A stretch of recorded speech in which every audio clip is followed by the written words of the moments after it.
a very quick overview from me, Phoenix Rising DLC.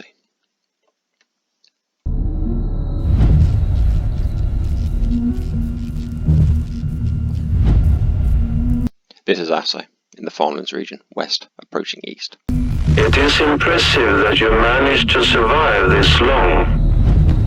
This is a pan shot of the new DLC location. It is the southern Farmlands regions where it's had a major overhaul.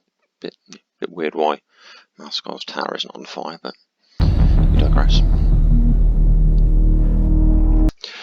Underground bunker.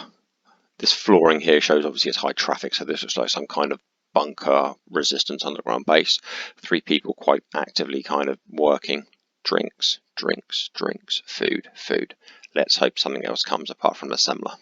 I am amazed at how quickly you adapt. Lovely panoramic shot here of the new landscape towards the southern regions. They've had a major overhaul. Massive thanks to Reset Wild Gaming that took the time to kind of put out some early beta gameplay for us all to enjoy.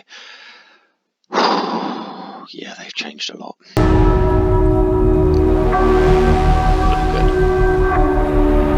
These guys are behind it. Massive thanks to Paul, Systemic, who came on board with the live stream via Twitch with Pontus last week. They basically have a fantastic question and answer session about the whole thing. Extremely open, extremely transparent guy. Really addressed the community, and that's some great feedback, which I'll summarize in here. This has also caused a little bit of kind of conversation between me and Diesel, the whole base building concept. I don't think the game is going in that direction yet. From what I can see of gameplay, there certainly looks like there's elements to it, and there certainly has been some kind of fortification done on the southern region. Without ruining too much, there are new crafting kind of materials in there that would suggest that base building is something down the line. However, at this time, I think you're going to get a taster of it, but not quite to the extent of DayZ. Creativity is the greatest strength of humanity. These also likewise, some great conversations about what these are. If I had to summarize my own opinion based on what I know and what I've heard, these are some kind of hub or kind of base for the Phoenix to basically store and amplify kind of data. As they say, they're always learning.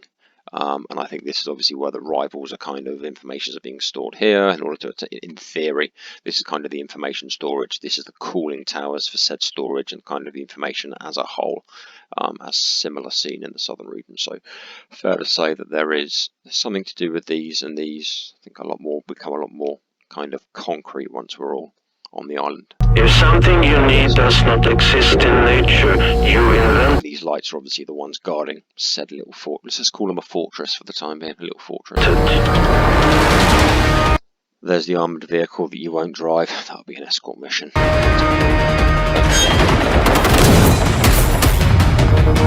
Melee weapon hint there. Obviously you get the sledgehammer and the Brimble bat, which is like a Swedish baseball bat. Sledgehammer is slower and harder hitting. The Brimble bat is faster but does less damage. They all come in tiers, so you'll have 1 to 5 weapon tiers, and don't panic. They have put one at the start of the game. You kill me, I return stronger. Again, a nice little shot of the bunkers. Again, this is quite clearly a farmland barn that's been converted again into these kind of storage facilities. And he says, if we learn, we return stronger. So I think in theory the detail is as you're killing these rivals, Phoenix is storing up the data, which is of course evolving the machines, which is all being stored here to come out. But again, the finer details will come out in the story. But yeah, that's basically where I see it. We are building new cycles. New cycles being new rivals to come and attack you at level 3, 4, etc. Aren't we? Maybe even level 5 down the line, who knows. And as if you all know by now, nothing you do is logical. Type D is coming. So 2 things about to happen. First thing you see is obviously your character prone, which is quite impressive. That will come to non-DLC players and DLC players. So that content will come regardless of whether you pay for Phoenix Rising or not. And then obviously she's got her sights down on the new Class D. Well, as you know it will be the Apocalypse Harvester. What I can tell you about these are they do have quite an interesting new feature to them. 13 fuel cells, that's not it, but you'll have to wait I'm done being polite. You get your eyes on one of these before you see its party trick. But you know, just I quite like this. There's no way that is going to take that out. And what also bugs me is that the next shot, as you all know, that's Maskar. Nice little kill here with the sledgehammer. What I can tell you is that both the melee weapons are going to have both their own kill sequence, so they're going to have like a kind of final attack. This has got to be kind of end stage. You know, you save the best till last. So in the next two scenes, you'll see obviously this, which is the main gun turret that we all think the mortars are coming from down at Maskar, kind of west-northwest. And we're also then seeing the Apocalypse and the potential. When I say potential, I mean if it's not, I'd be quite surprised. But this is going to be some kind of story marker as for the next chapter of Phoenix and how on earth he's managed to survive, obviously since FOA 53, and the story from then will continue. Just while that plays out, I'm going to quickly cover what I do know in terms of physical form. So, available on PC June 23rd. It was confirmed by the developers that it's going to be a matter of days, not weeks, shortly after release. So I'm confident it's going to be around about kind of the 25th, 26th, 27th. Worst case scenario, end of the month. There's going to be a bigger crafting inventory, depending on where you are in the world, to kind of accommodate the new level 4 clothing schematics that are going to be available, and of course the additional materials and weight. Titanium is one, so a little hint from me: save your titanium. There's going to be a boost to statistics on current game kind of improvements on clothing, new emotes, new clothing perks themselves, new challenges for both maps. There is a leak at the moment, or not really a leak, but kind of a hint as to what some of the challenges are around the official forums. Feel free to go and hunt them down for yourself. The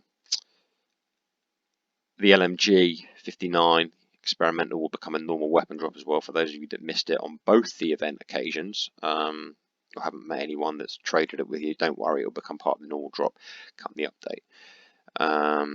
No weapons scope sensitivity change, some very good feedback on potential experimental attachments down the line, so something to look forward to. No Dala horse in the game from the competition winner. There are no plans for the respec or the level cap increase. There are no plans to spend or actively find a way of using the prestige points obtained yet in the challenge menu. They address this whole Reaper bullshit down at Himful.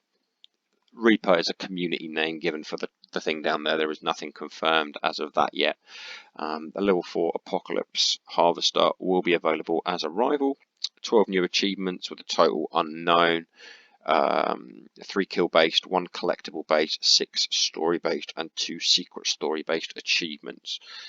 And apart from that, ladies and gentlemen, that's all I know. Like I said, me and Diesel are going to follow this up with not only kind of our own review on it, because we are both very excited about it, but we're also going to combine this with some very new ideas, with some gameplay videos we've been working on, and a track is being made specifically for the next one by Yazid Lavorja, who does all of the music for the videos. So keep your eyes peeled for that.